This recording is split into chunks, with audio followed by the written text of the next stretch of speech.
Today I'm going to show you how to make lots of different colored textured papers to prepare to make a collage.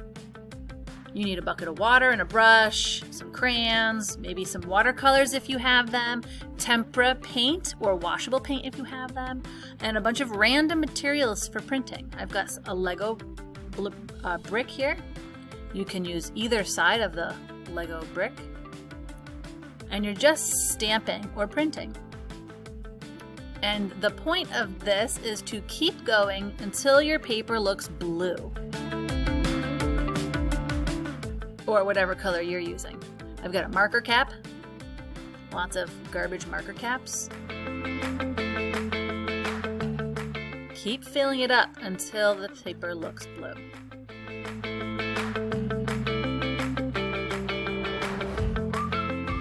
I even have an old tape roll, makes beautiful prints for circles. Now the sponge I would do on a separate paper because it's a completely different texture. But it's a much softer texture, so it looks really nice. But I would definitely do that on a different, separate paper. That's blue. Next, I've got this cardboard that I use the back end of a paintbrush to scrape the little holes or the roughness, following along with the fluted part of the cardboard. This way you can do a rubbing. Get a crayon without any paper and press hard and rub. This will be my red paper. It's a very soft texture, but that's okay.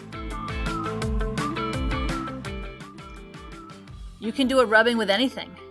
It doesn't have to be the cardboard. I'm going to do a print with bubble wrap. So get paint on the rough side, not the smooth side, on the bubbly side. Put paint and then print just like all the rest of them. But for rubbings, you can go outside and get leaves or sticks or anything around the house that's rough, and then you can make a rubbing. But the bubble wrap is a really pretty texture as well. Next, you could take any color marker.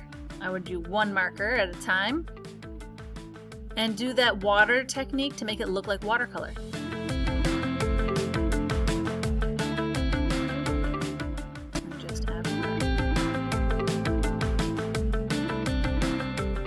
You should be making lots of different colored papers. One of every rainbow, even black, maybe even gray, browns, the neutral colors as well. Next, we can take a bunch of crayons.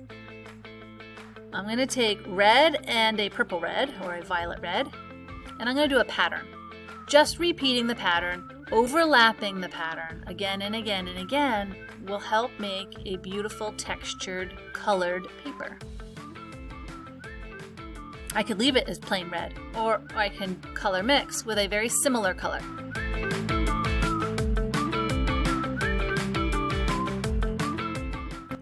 And there you've got a reddish paper. I can take all of the crayons and put them in my hand and just kind of scribble on the paper. Now all of these crayons are warm colors, so this would be a warm color paper. You could do the same thing with the cool colors. Now maybe I'll just take two of them, yellow and pink. And I'm going to hold them in a tightly position and just make lines. This will look like a plaid pattern. And go this way too.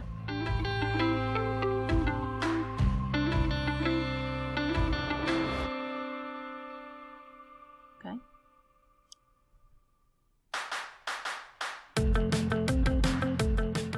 If you have watercolors, you can use watercolors. Let's see, I'm going to do an orange paper. I'm going to do a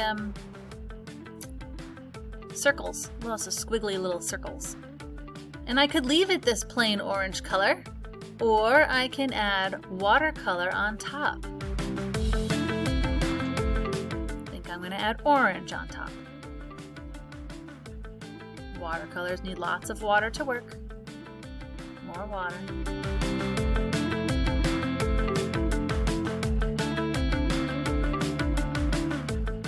It's an orange paper with texture. Beautiful. You can even use the watercolor on top of newspaper to have a different kind of textured look. Once all of these papers are dry, you could then use them, cut them up, and use them to create a collage. There's a newspaper painted. So I hope you have fun creating your papers.